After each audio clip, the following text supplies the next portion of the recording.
Alors, bonjour et bienvenue dans ce module d'introduction pour le cours de e-marketing.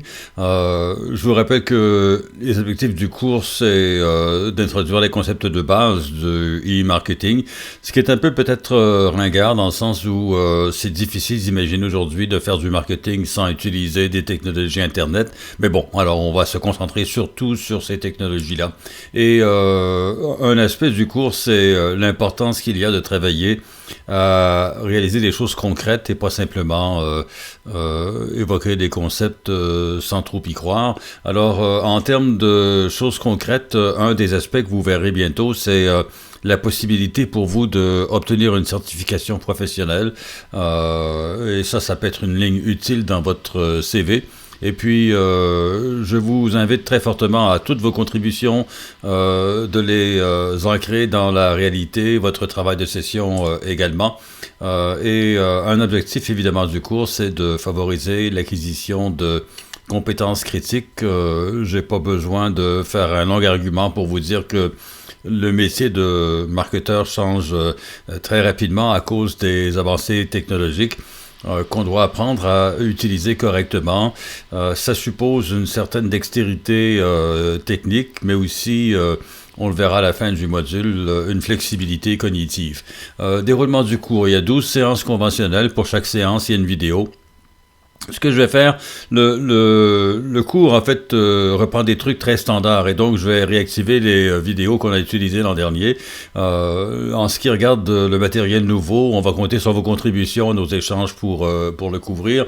Donc, il y a 12 vidéos qui couvrent différents aspects du e-marketing. Et il y a un livre qui est pas mauvais, qui est gratuit, qui couvre un grand éventail de techniques. Vous verrez à l'occasion, vous allez sourire parce que les exemples sont un peu anciens ou paraissent anciens, ce qui est un témoignage du fait que l'environnement de mise en marché évolue très rapidement. Alors, ce que vous devez faire, chaque semaine, vous devez poser 3 questions qui sont relatives au thème de la semaine. C'est une pratique que j'ai implantée à la suite du développement d'un cours sur la créativité, qui est une compétence, on le verra, qui est importante et qu'on peut développer. Comment devenir plus créatif? Un des arguments, c'est d'apprendre à poser des questions, en fait, développer sa curiosité, qui est un ingrédient essentiel de la créativité. Et donc, concrètement, vous avez chaque semaine à poser 3 questions. Elles seront à remettre le jeudi minuit ou plus tard, de sorte que je peux générer un formulaire d'évaluation des questions sur lesquels vous pourrez voter. Vous aurez jusqu'à dimanche pour le faire. Et lorsque je fais la vidéo de la semaine, la vidéo logistique, je vais répondre aux 3 questions les plus, entre guillemets, populaires. Vous devez partager une contribution personnelle. C'est un élément essentiel du cours.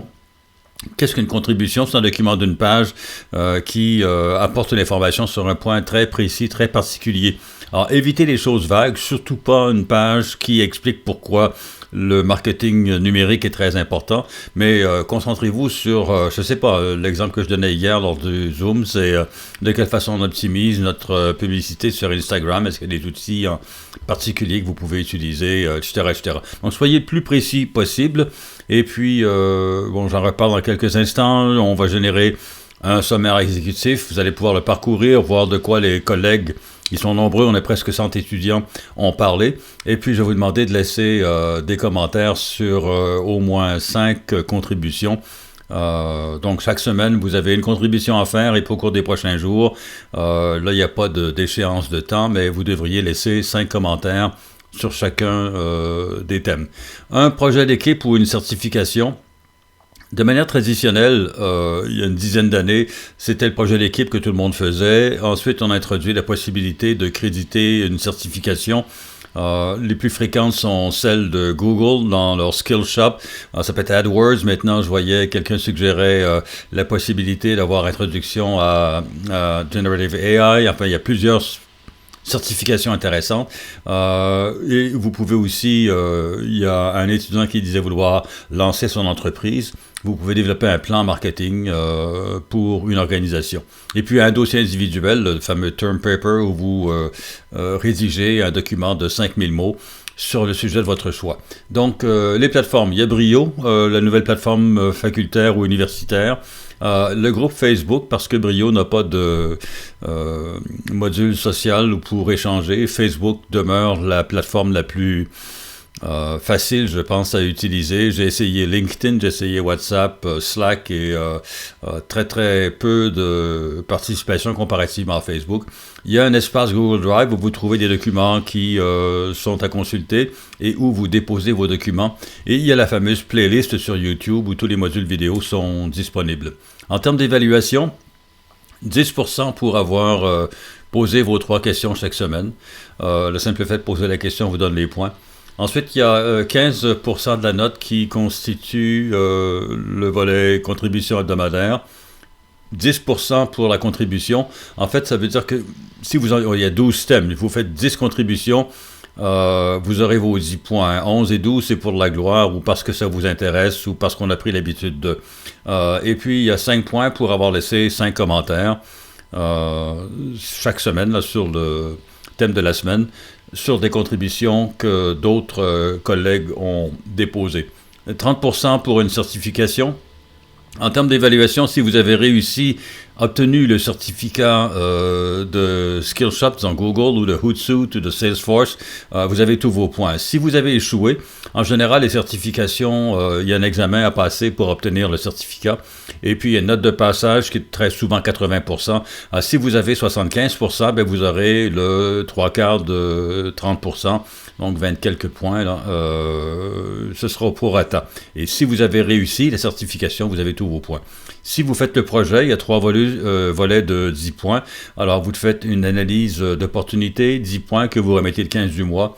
Ensuite, vous développez un plan d'action que vous remettez le 15 du mois suivant, ce qui veut dire le 15 février, le 15 mars, votre plan d'action, le 15 avril, votre rapport final, qui lui aussi est évalué sur 10 points.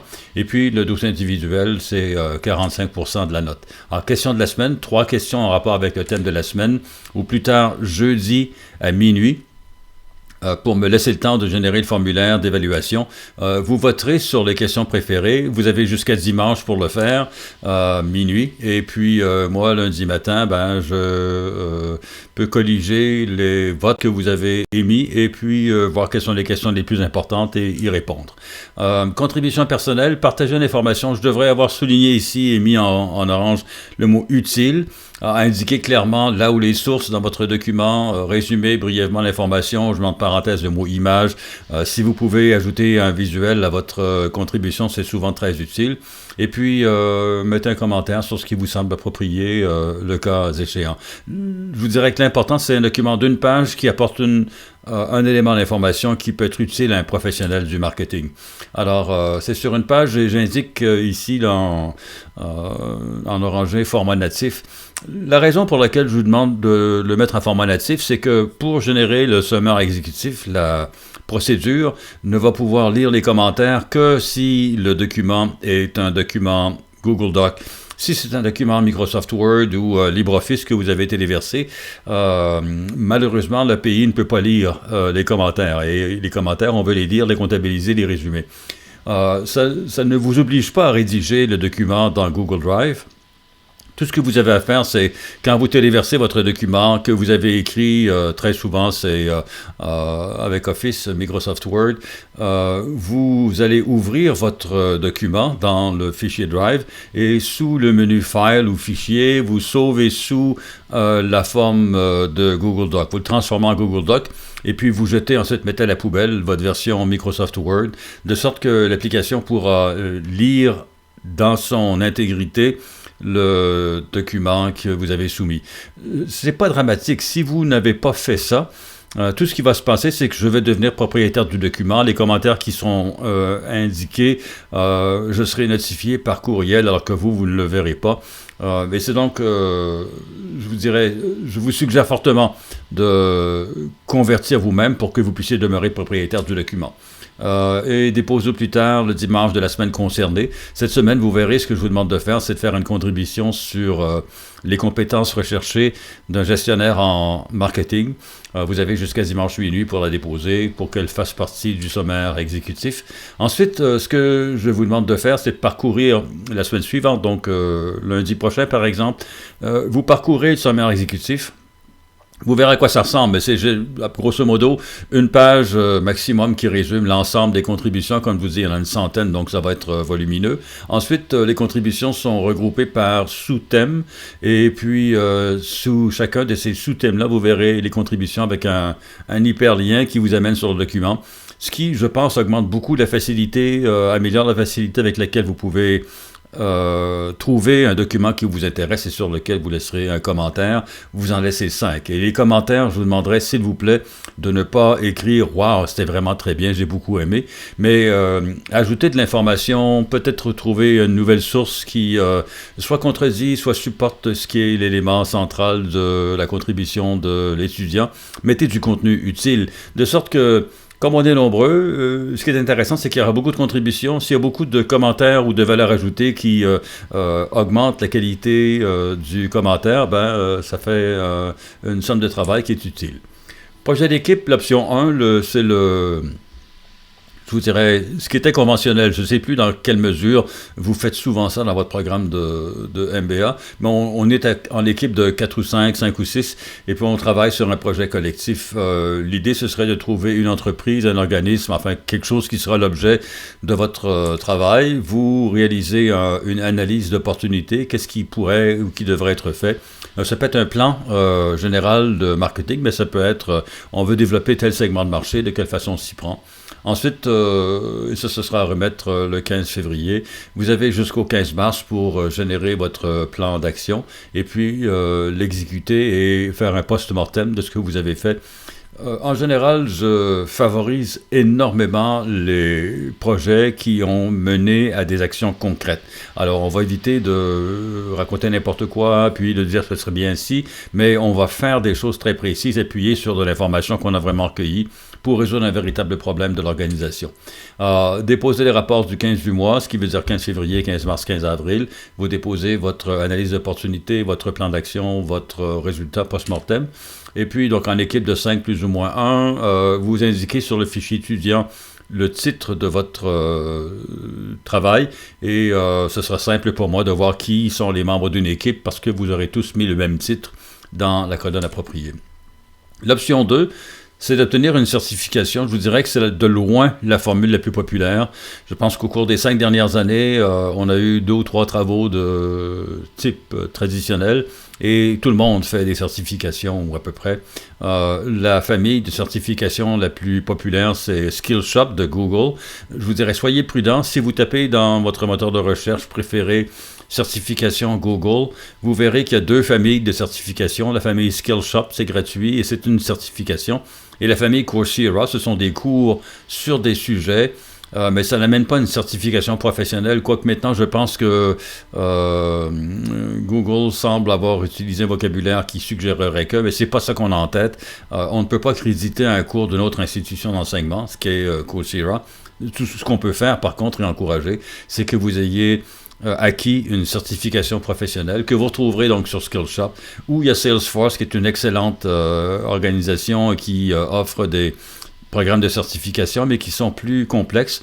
Si vous travaillez dans une entreprise qui s'appuie sur Salesforce, parlez aux gens qui peuvent autoriser l'investissement parce que ça coûte quelques centaines de dollars que de s'inscrire à une certification Salesforce et c'est plus laborieux. Mais enfin, si vous gagnez votre vie dans l'écosystème Salesforce, ce serait une possibilité. Il y a Hootsuite ensuite qui est une plateforme qui est très populaire et ils offrent des certifications. Il y en a qui l'ont fait, ça fonctionne bien. Et si vous avez d'autres plateformes en tête et vous souhaiteriez être certifié pour cette plateforme-là, faites-moi signe et puis j'évaluerai la possibilité. Pour le moment, je vous dirais Skillshop, c'est une valeur sûre. Salesforce, c'est aussi une valeur sûre, mais c'est vraiment à un niveau de difficulté qui est supérieur avec des coûts qui sont significatifs et au-dessous, c'est pas mal.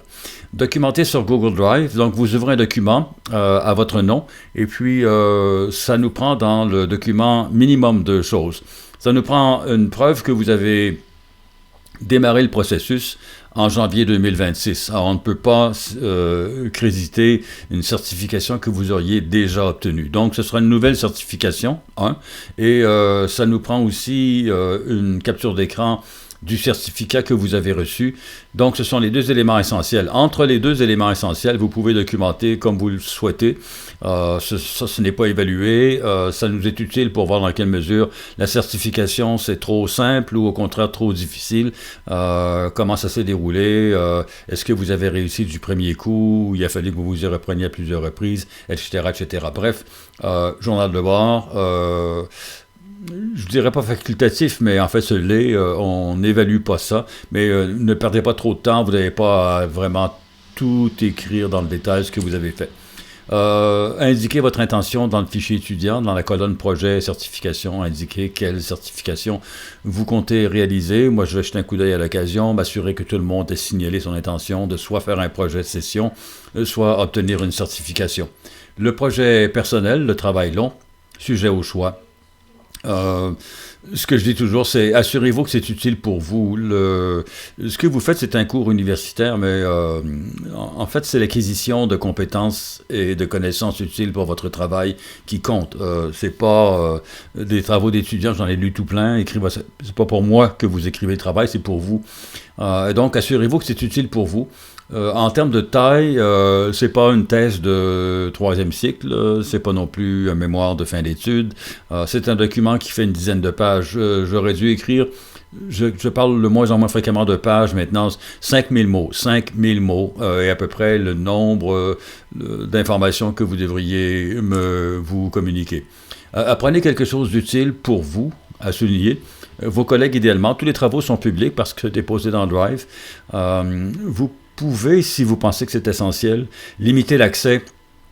Enfin, moi, je dois pouvoir le lire, mais vous pouvez mettre des permissions qui restreignent l'accès à votre document à tout le monde, à n'importe qui. Je vous dirais, sauf moi et mon email, vous avez certainement vu, go29@gmail.com sur Drive, pour que je puisse y avoir accès. Mais de manière générale, ce que je préconise, c'est que le document soit public, de sorte que ce que vous avez écrit puisse intéresser, être utile à quelqu'un d'autre. Évitez à tout prix le plagiat, c'est évident.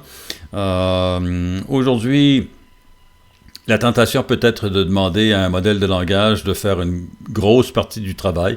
Ce que je vous suggère comme individu, c'est de ne pas, de manière générale, utiliser un modèle de langage pour rédiger du contenu à votre place. Par contre, utilisez très certainement ces outils-là pour affiner votre réflexion. Alors, dans mon métier, je lis des centaines de travaux rédigés par des étudiants. On a observé depuis 2020, depuis que ChatGPT est apparu, je vous dirais une amélioration significative du travail moyen. Le problème, c'est que beaucoup de travaux générés trop largement par un modèle de langage sont d'une platitude totale. Il y a un style d'écriture qu'on le reconnaît facilement. Et je pense que c'est une perte de temps pour tout le monde, parce que si vous avez demandé à un modèle de générer un texte pour vous, vous ne l'avez pas lu, vous ne l'avez pas intégré, pas très utile. Et on voit chez certains étudiants que leur réflexion est plus articulée, plus profonde, ils ont accès à des informations qu'ils n'auraient pas eues en l'absence de ces modèles-là, et ça améliore nettement la qualité du contenu. J'espère que vous allez appartenir à cette seconde catégorie de gens qui auront conversé avec un modèle de langage pour cerner le sujet qui vous intéresse et devenir expert dans le domaine, et que vous allez me partager vos réflexions, que vous allez en fait mettre sur un document électronique les principales idées que vous avez retenues. Donc évitez les banalités à tout prix, s'il vous plaît, la vie est trop courte. Ici, c'est une capture d'écran d'un truc qui est peut-être désuet, ce qui me permet de vous dire que il y a eu une époque, je vous dirais, il y a 2 ans, lorsque les modèles sont devenus connus, on a fait ce qu'on appelle des wrappers, on a créé des agents là, pour des tâches spécifiques, et dont plusieurs agents pour le domaine académique. Ça, c'est Elicit, E-L-I-C-I-T, je sais pas trop quoi, IA ou quelque chose du genre. Vous allez .com, on voit en bas à droite la source, qui fait de très bonnes revues de littérature en l'espace de quelques secondes. C'est un point de départ utile. Je pense que vous avez droit, quand vous vous inscrivez une première fois, à une dizaine de revues de littérature sans frais. Et c'est pas bête comme outil. Maintenant, moi, mon expérience, c'est que très rapidement, on préfère utiliser directement le modèle frontière, soit Claude, soit ChatGPT, soit Gemini, ou peut-être d'autres, Mistral, ou peu importe. Ne pas passer par le wrapper, par l'application comme Melicit ou comme Answer This, mais ce que vous pourriez faire, en fait, c'est regarder dans le domaine des études quels sont les meilleurs outils, en essayer quelques-uns, et puis voir qu'est-ce qui convient le plus à ce que vous voulez faire. Autre, peut-être, entre guillemets, conseil, si vous avez la possibilité, maintenant, il y a plusieurs outils qui sont gratuits, soit pour de petits usages ou qui coûtent pas cher si vous voulez payer. Et vous pouvez utiliser simultanément 2 ou 3 modèles pour voir quels sont les éléments communs. Est-ce qu'un modèle va contredire l'autre modèle ou va raffiner votre compréhension? Bref, je pense que c'est un type d'outil qu'on doit utiliser. Et on a un exemple ici de ce que ça fait. Calendrier, bon, vous l'avez sur Brio. Vous voyez en haut, à chaque semaine, il y aura l'agenda. En fait, dans le cadre du cours de e-marketing, il est typiquement stable. Ce sont les mêmes choses qu'on fait chaque semaine. Sauf que le thème de la semaine, lui, va changer. Vous avez les dates pour chacun des thèmes. Et voilà, c'est l'ensemble du calendrier. Compétences recherchées. Donc, cette semaine, le sujet que j'aimerais que vous abordiez, c'est celui-là. Et puis, j'ai regardé un document qui est publié par le World Economic Forum. Je ne vous dis pas que c'est une source définitive. Il y a plein de sources intéressantes sur le marché du travail et puis sur les compétences utiles en marketing. Et ce que j'espère, c'est que chacun en apportant votre pierre à l'immeuble, on va avoir une construction intéressante. Alors, ce qu'on voit ici, quelles sont les principales tendances qui affectent l'industrie, un élargissement des accès numériques. C'est ce qui va en tête de liste. Ensuite, augmentation des coûts, coût de la vie, les prix sont plus élevés, l'inflation, ça a un impact aussi sur l'entreprise, les efforts qui augmentent pour réduire les émissions de gaz à effet de serre. C'est pas. Alors ça, c'est en 2024. Mon impression, c'est qu'il y a une réduction en fait des efforts dans beaucoup de juridictions. On s'intéresse davantage aux thèmes sociaux et relatifs au climat de travail. Bref, c'est ce qu'ils ont retenu en faisant des études auprès des spécialistes en ressources humaines dans les grandes organisations. Les principales tendances technologiques, très évidemment, 86% des gens qui ont été questionnés par le World Economic Forum disent que AI est en tête de liste. Et je ne sais pas, je serais intéressé, j'ai très hâte de lire quelles seront vos contributions, parce qu'au Québec, on a, comme souvent, un son de cloche différent. Québec est un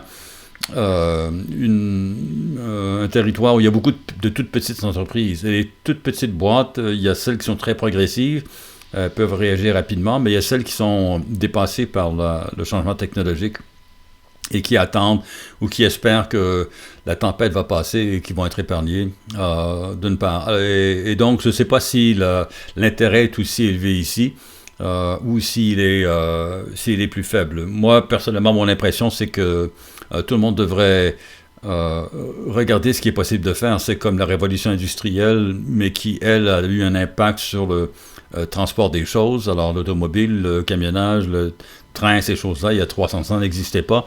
Et maintenant, on ne peut pas imaginer une société qui fonctionnerait sans ces outils-là. Toute la machinerie utilisée pour la construction, tout ce que vous voulez. Alors, c'est les soins de santé, en fait. Essentiellement, la révolution industrielle a amené un développement prodigieux de la technologie que les humains utilisent. Et maintenant, sur le volet informatique, on a des outils qui travaillent non plus tellement sur les choses physiques comme telles, mais sur les idées. Et la progression est absolument fascinante. Mais enfin, c'est pas un cours qui porte là-dessus, mais on pourrait parler longtemps du fait que les commentaires un peu ont tourné en dérision ce que pouvaient faire les modèles de langage il y a 3 ans, et maintenant c'est plus le cas. Ils ont atteint des niveaux de compétences intellectuelles qui rivalisent avec ceux des humains les plus chanceux, dotés de compétences cognitives. Et puis, génération d'images, c'est beaucoup raffiné, etc., etc. Donc, ça a un aspect important. Et le deuxième, c'est la robotique. La robotique qui progresse aussi de manière assez rapide. Vous savez qu'il y a des voitures maintenant qui circulent dans différentes villes américaines sans conducteur. Il n'y a pas d'accident, il n'y a pas de scandale. C'est pas évident que c'est une révolution majeure sur le plan de l'économie parce que le coût du conducteur était peut-être pas majeur comparativement aux coûts qui sont requis pour avoir une voiture autonome. Dans le domaine du transport des marchandises, c'est une autre chose. Pour le camionnage, ça, les impacts sont importants.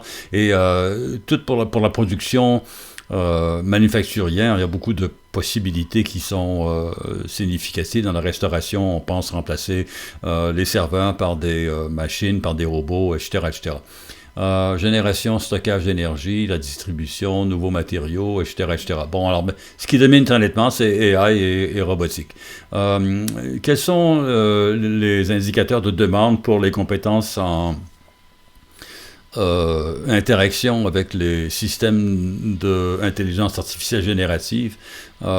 Juste peut-être utile de préciser, quand on dit génératif, on parle de systèmes qui sont en fait les chatbots où la machine est entraînée pour prédire le prochain mot et parce qu'elle peut prédire le prochain mot d'une séquence de mots, peut se mettre à parler, littéralement, et elle peut comprendre, parce que là aussi, fait partie de l'entraînement, elle peut comprendre ce que vous leur dites. Donc, on a une machine qui comprend ce que vous racontez et qui répond de manière intelligible. Et c'est différent, ça, des approches de ce qu'on appelait machine learning, où vous mettez un paquet de chiffres et ça va faire des régressions, des prédictions, des choses comme celle-là. C'est autre chose complètement qui fonctionne relativement correctement depuis des générations. Peut-être que j'exagère un peu, depuis certainement une vingtaine d'années. Alors que GenAI, c'est une technologie qui remonte à 5-6 ans, on peut dire, ou en fait, VAS1 2017, dans ces coins-là, ça explose. Bref. Pardon. Moi, ce qui m'a frappé en voyant ça, c'est que la participation des consommateurs, c'est comme s'il y avait un plafond qu'on avait atteint à la fin de l'été 2024. Et du côté corporatif, par contre, là, c'est beaucoup plus important. Alors, ce qui semble se produire, c'est que les organisations ont commencé par tester quelles étaient les possibilités offertes par AI.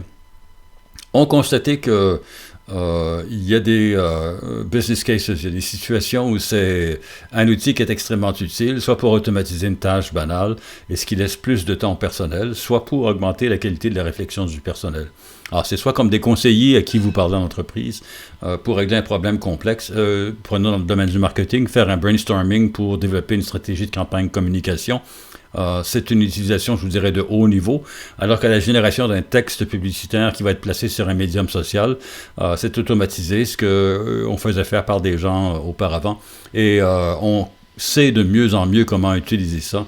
Et on voit donc une accélération remarquable de l'intérêt de la part des entreprises. Quelles sont les emplois, qui vont croître le plus entre 2025 et 2030? Spécialiste en big data. Je suis un peu surpris dans les groupes que je suis qui s'intéressent au big data. Les gens parlent d'une morosité où ça plafonne. Il y a beaucoup de tâches effectuées par les spécialistes qui sont maintenant faites par des systèmes intelligents. Alors, bon, c'est quand même ça leur prédiction. Et ces prédictions projetées par les employés, par les entreprises qu'ils ont consultées. Des ingénieurs en technologie financière, des spécialistes en AI, machine learning. Ouais, moi je pense que ça, enfin c'est mon biais personnel, ça va être important. Big data, je suis un peu moins certain. Software and application developers, là aussi, le jury, il est ambivalent. Il y a des gens qui vont vous dire que le métier de développeur est en train de disparaître parce que les systèmes peuvent générer le code de manière autonome. Claude a une réputation remarquable quant à sa capacité de générer du logiciel. Il y aura peut-être moins, en fait, de nouveaux postes de développeurs qui vont être créés. Ce que l'on lit beaucoup, c'est que les gens qui viendraient d'avoir un diplôme en sciences informatiques ont de la difficulté à se trouver un emploi présentement. Par contre, les gens qui ont de l'expérience, eux, c'est un âge d'or. Hein, etc., etc. Vous parcourrez ça. Et puis, les emplois qui sont en régression. Alors, il paraît qu'au service postal, c'est pas là où vous ferez votre carrière. Et même télémarketeur, vous voyez, c'est en diminution. On automatise beaucoup de tâches. Ce qui m'a frappé, c'est la comptabilité, tenue de livre, et puis la génération des chèques de paye, c'est en baisse importante aussi. Je pense que ce que l'on voit, c'est que les tâches qui peuvent être automatisées le sont. Quelles sont les compétences recherchées? Alors, c'est le sujet de la semaine. Ma formation, moi, initiale, ça fait longtemps, mais était en modélisation mathématique de phénomènes marketing. Donc, quand je vois première compétence, la pensée analytique, je dis, youpi, ils ont parfaitement raison. La réalité est peut-être plus nuancée lorsque les étudiants, parce que c'est une question que j'ai posée aux étudiants depuis quelques années. Ça ressort fréquemment, mais c'est pas si évident que ça. La deuxième compétence, qui est peut-être moins une compétence qu'une caractéristique personnelle, c'est resilience. Je pense qu'il y a un mot français, résilience. C'est la capacité de supporter du stress sans s'effondrer, être flexible et agile. Et ça, c'est probablement, en fait, mettrais ça en première place présentement. Le fait que vous soyez capable de faire face aux imprévus, de vous ajuster, que vous soyez créatif, c'est ici. Ça, ce sont des choses qui sont de plus en plus, c'est mon impression, importantes. Le leadership, votre capacité d'être porte-drapeau, les gens vont vouloir faire ce que vous leur suggérez de faire, et puis votre influence sociale, la créativité, est-ce que vous pouvez trouver des sources de motivation, et puis vous êtes en contact avec vous-même. La littératie technologique, si on vous parle d'un modèle génératif, est-ce que vous savez ce que c'est? Votre empathie, êtes-vous capable de vous mettre à la place de quelqu'un d'autre? Et puis une écoute active. La curiosité, et puis le fait que vous allez apprendre pendant toute votre vie. Il y a eu une époque où les gens se disaient « Ah, ça y est, j'ai fait mon MBA, c'est fini, maintenant je vais plus à l'école. » Et les gens réalisent quelques années plus tard que ce que vous avez appris est devenu désuet. En fait, ce que vous apprenez, c'est vous apprenez à apprendre. C'est ça qui est essentiel. Et j'ai mis une ligne ici parce qu'on est à 50%, mais en fait, il n'y a pas de coupure dans la distribution, sauf peut-être ici. Alors, teaching, mentoring, ce que je fais, c'est en diminution importante, et puis voilà, ça... Bref, on voit quelles sont les compétences recherchées. Alors, cette semaine, ce que je vous demande de faire, c'est d'indiquer votre adresse email préférée dans le fichier étudiant. Peut-être si vous savez déjà quelle certification vous voudrez faire ou quel projet d'équipe vous voulez faire, renseigner le fichier étudiant lorsque approprié. Évidemment, parcourir le site Brio, prendre connaissance de ce qu'il y a à faire. Joignez le groupe Facebook pour poser des questions ou formuler des commentaires. Téléchargez le livre de cours que vous allez lire chapitre par chapitre au cours du trimestre. Posez vos 3 questions d'ici jeudi minuit. Ensuite, votez sur les 3 questions que vous préférez. Vous aurez un formulaire avec 10 questions qui résument l'ensemble des questions qu'on a reçues. Vous avez jusqu'à dimanche minuit pour le faire. Et puis, la contribution de la semaine, ça serait sur les compétences critiques dans le domaine du marketing. Vous avez jusqu'à dimanche minuit pour faire ça. Sur ce, passez une bonne semaine. Et puis, à compter de cette semaine, la prochaine vidéo logistique devrait être disponible lundi en fin de journée. Et les vidéos thématiques sont déjà disponibles. Donc, bonne semaine.